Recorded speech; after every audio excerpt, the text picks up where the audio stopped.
اب یہ بات یقینی نظر آتی ہے کہ صدر راج ختم ہونے پر جناب عطار رحمان خان کو دوبارہ مشرقی پاکستان میں منسٹری بنانے کا مطالبہ کیا جائے گا۔ آئینی موقف یہ ہے کہ صدر راج 2 ماہ سے زیادہ نہیں چل سکتا جب تک پارلیمنٹ سے توسیع کی منظوری نہ دی جائے۔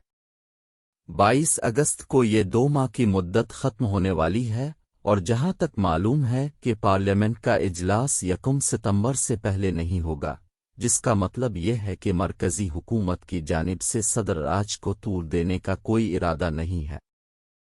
اس بات کے مضبوط اشارے مل رہے ہیں کہ عوامی لیگ کے رہنما جناب ایس سہروردی اور مغربی پاکستان کے وزیر اعلیٰ نواب قزلباش کی سربراہی میں ریپبلکن رہنماؤں کے درمیان قریبی مفاہمت ہو چکی ہے۔ عوامی لیگ، جس نے اب تک وزیر اعظم جناب نون کی حمایت کی ہے، ان کے بارے میں بتایا گیا ہے کہ وہ اپنے اراکین کو مرکزی کابینہ میں شامل ہونے کی اجازت دینے کی طرف مائل ہے۔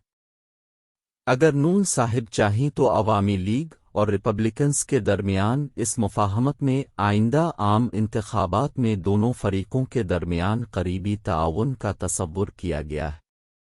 بتایا گیا ہے کہ وہ ایک متفقہ منصوبے کے مطابق مغربی پاکستان میں انتخابات لڑیں گے۔